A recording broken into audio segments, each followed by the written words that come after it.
Hello everybody! Today I am going to make some asparagus soup. Now it's the May Day holiday and lots of people here in the Thanet area are attending street parties and parties at pubs to celebrate the 80th anniversary of VE Day, which actually falls on Thursday the 8th. Which is when Dan and I will be celebrating. The weather could be a little bit better, but at least it's still dry at the moment.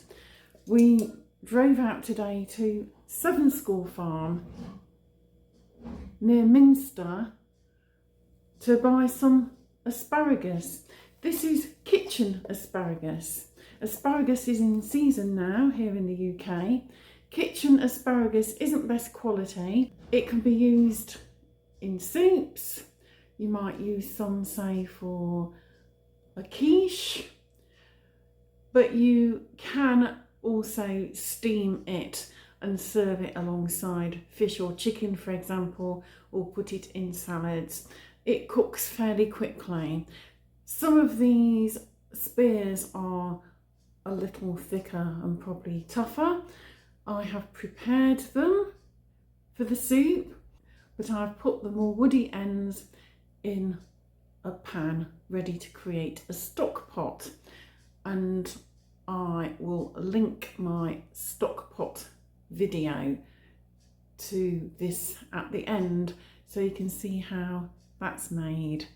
But it's so simple. I don't have any homemade stock at the moment, so I'm going to use half a stock cube and lots of water. I have prepared 2 medium-sized potatoes as well. These are all chopped into chunks. I have also roughly chopped an onion. This asparagus is way better value than anything you'll find in the shops, such as supermarkets and even greengrocers. This local kitchen asparagus was around £8.50 a kilo. The best asparagus was only £12.50 a kilo, and this cost me £4.65, which represents just over 500 grams in weight. I haven't prepared all the asparagus. I think this much will be enough. This is about 250 grams, maybe a little more. I've held some of the asparagus back for other recipes.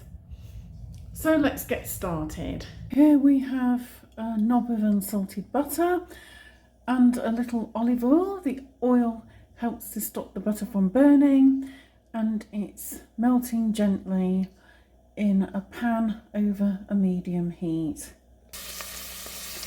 I've now added the onion to the melted butter and the oil. Stir everything around, and I'll allow that to cook off gently for a couple of minutes. You want it to sweat, you don't want it to go brown. I'm also going to add a pinch of salt. This is kosher salt, pure sea salt.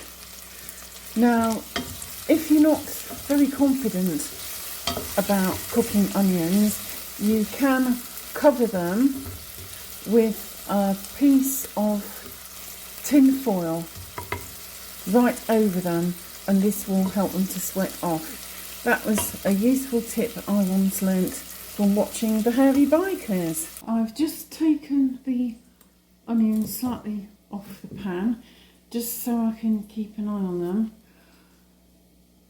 They look to have sweated down quite nicely, and I don't want them to brown.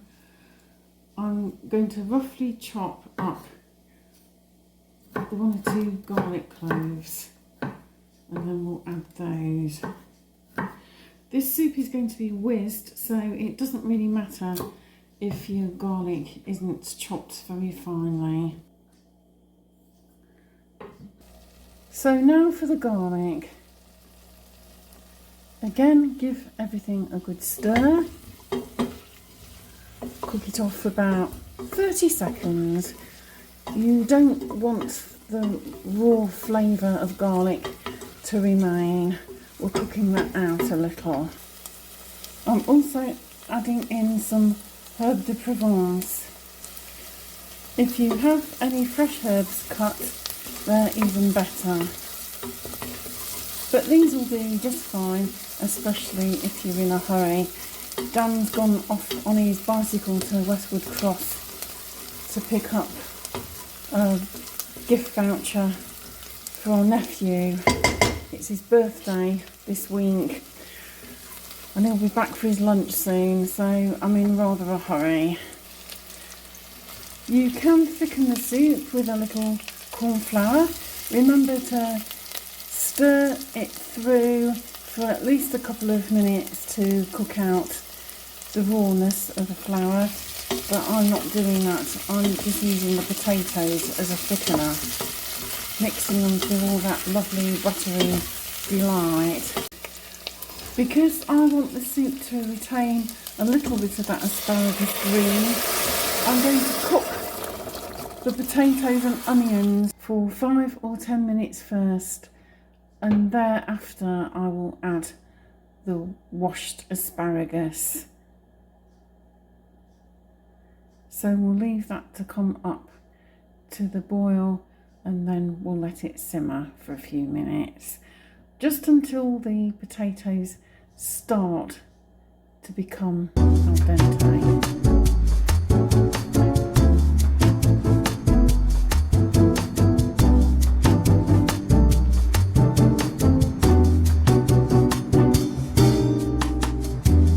The potatoes are now al dente, so I'm going to put the asparagus in for about 3 minutes.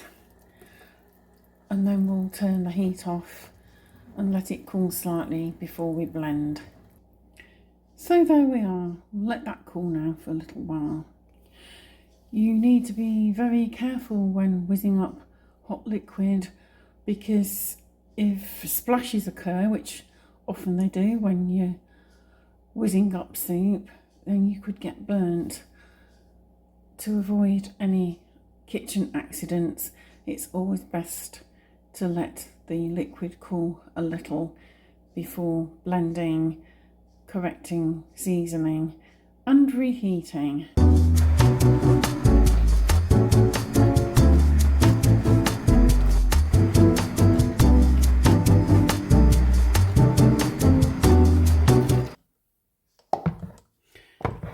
There we go, that's nice and smooth.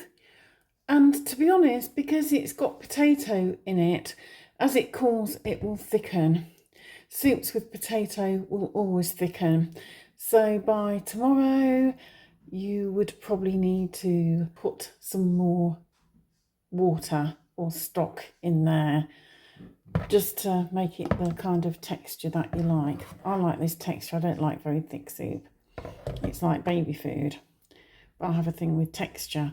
But you do how you like it. You could add cream or you could add milk, but we're going to have it just as it is. At this stage, we need to check the seasoning. That's actually perfect. That half a stock cube did the trick. I might add a little bit more ground black pepper, just because I like black pepper, but it doesn't need any more salt. Right, time to serve up some soup. And then Dan, you can tell me what it's like.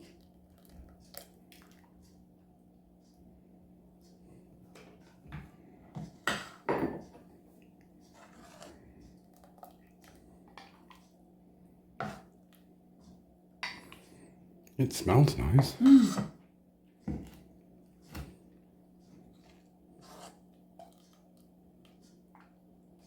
Let's have a taste. That's really nice. Does it taste asparagus-y enough? It does. It tastes very asparagus. Do you like the texture? I do. Is it seasoned enough? It's seasoned perfectly. Oh, lovely. What mark would you give me? Oh, about 12. You really like I that? do, yeah. Excellent. So there we go, another successful recipe. If you enjoyed this recipe, please give the video a like, comment, share, subscribe if you haven't already done so, ding the notification bell, and thanks so much for watching, and I'll see you again soon for the next one. Until then, I'm going to tuck into my soup, so bye for now.